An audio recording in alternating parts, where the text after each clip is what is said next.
Hello everyone, this past Friday, January 10th was Quitter's Day. What is Quitter's Day? When people's New Year's resolutions go out the window. They're done, they finish, they've spent their energy on their resolution and they're finished with it.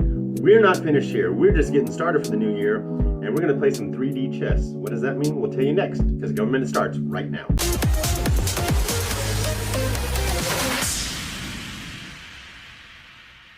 Hello Raindrops, new subscribers and old friends. Welcome back to Government, Minutes That Matter. This is Mr. Ray joining you for the new year with another exciting edition of Government. And before I go on, I gotta talk directly to you, Richard. Yes, I talked to you today, and Richard asked a good question that I think maybe some of you might be wondering about. It is, why do I call my viewers Raindrops? Okay, check out the introduction video to Government to hear that reason, or you can look at the video that the first 4 years. It's a 4-year anniversary video and it talks about that as well. Thank you, Richard, for the conversation. Enjoyed it. And always remember, these videos are dedicated to the glory of God who blessed this land. I'm going to play a little 3D chess now, okay? Now the election is over, the new Congress is in, and on the 20th, Donald Trump takes the oath of office again for his last 4-year term. One of the most consequential things a president does when the opportunity arises is to name Supreme Court justices. Yes, other courts are important as well, but the Supreme Court is the final word on whether something is constitutional or not, and so it's very important who is on the Supreme Court, what their ideology is, what their belief, what do they think the Constitution is. Is it a static document that has to be interpreted the way it was written, or is it a living document that we can apply new conditions to come up with decisions? I happen to like the static document. Our founding fathers were very clear in what was expected, and they made a way to amend the Constitution if things needed to be changed. And so I like the originalist or the constitutionalist view. The Constitution means exactly what it says. So getting back to the president and 3D chess. Donald Trump will be in office, barring anything weird happening, 4 more years. That's it, just 4 more years, and he'll be gone. A new president will take over, whether it'll be another Republican or a Democrat, we don't know. But the way a president can really influence, way beyond his years in office, really influence American policy is by people on the Supreme Court. So if Donald Trump, if he gets the opportunity to name more justices, for the next 2 years, he has a Republican Senate, a Republican majority Senate.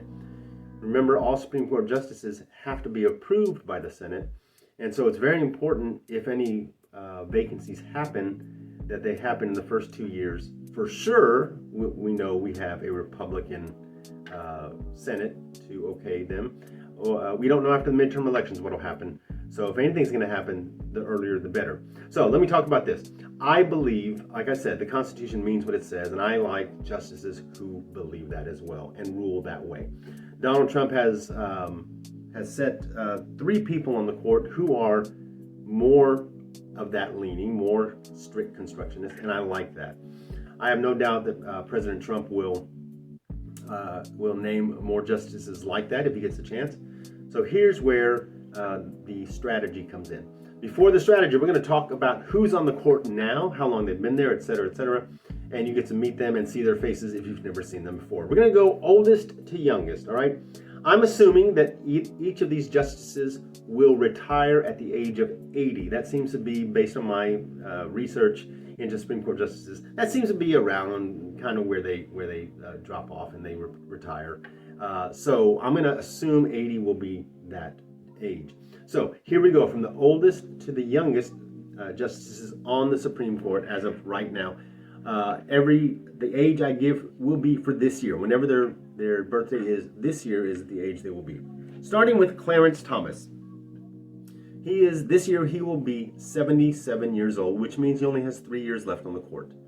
He was appointed by President George H.W. Bush, took his seat on the Supreme Court in 1991. So he has about 3 years left if he retires at 80. The next youngest, I guess, is Samuel Alito, who is 75, will be 75 this year. So he has 5 more years left on the court if averages hold. He was appointed by George W. Bush and took his seat in 2006. The next one down is Sonia Sotomayor. She is 71 years old this year. She has about 9 years left on the court if averages hold. She was appointed by Obama and took her seat in 2009. John Roberts, who is the Chief Justice of the Supreme Court, is 70 years old, and he has about 10 years left on the court. He was appointed by George W. Bush and took his seat in 2005. Elena Kagan is the next one. She is 65 years old, so she has about 15 years left on the court. She was appointed by President Obama and took her seat in 2010. Brett Kavanaugh is our next jurist. He is 60 years old this year, so he has about 20 years left on the court. He was appointed by President Trump and took his seat in 2018. Neil Gorsuch will be 58 this year, meaning he has about 22 years left on the court. He was appointed by President Trump as well, and he took his seat in 2017. Ketanji Brown Jackson is 55 years old, so she has about 25 years left on the court. She was appointed by President Biden and took her seat in 2022. And finally, the youngest of the justices on the Supreme Court as of right now, Amy Coney Barrett, is 53 years old, or will be 53 years old this year. So she has approximately 27 years left on the court. President Trump nominated her, and she took her seat in 2020. So now you've met them all, you know their ages, you know about how much time they have left. So this message, here's the 3D chess. I have no information or have heard or read nothing that neither Clarence Thomas nor Samuel Alito are in any ill health or have any health problems. But I think it's time for them to retire. They just need to look at the example of Justice Ruth Bader Ginsburg, who was not in great health, and she waited too long to retire, or she did not retire actually. The Democrats wish she would have, so they could have appointed a successor when they had Democratic control of the Senate. She did not retire. She actually died while on the bench, and so they were not able to replace her because the Republicans now control the Senate, and they would not they would not let a nomination go forth because it was an election year, and they said, no, we shouldn't do that in an election year. So that's the way the game is played, right or wrong, you like it or not. That's how it's played. Politics is a blood sport, and that's what happened. So the Republicans got to be thinking, and I'm thinking, okay, Clarence Thomas and Samuel Alito, y'all are 75 and 77. Things can happen. The older you get, obviously, things can happen.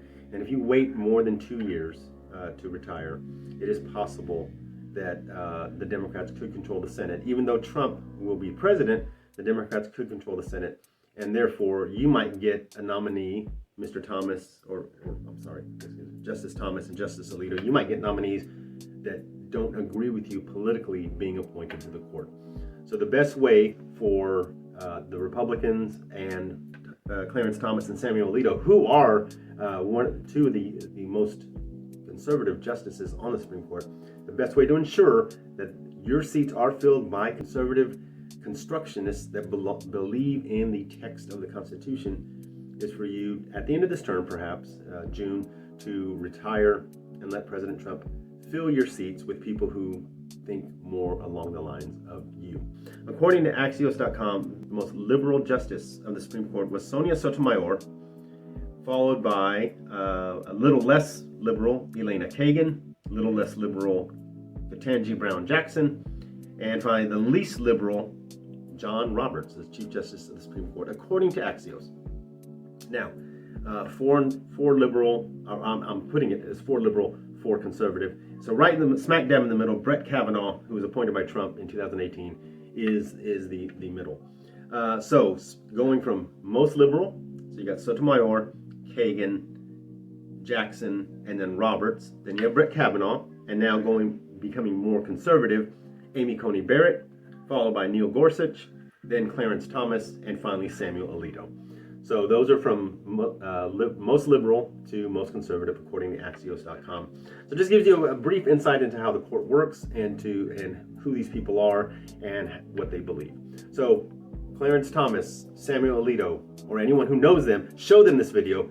Ask them to please consider resigning so that they may have people in their seats that believe more along the lines that they do, which is the Constitution means what it says.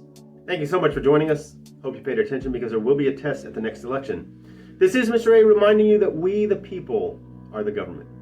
We'll see you next time.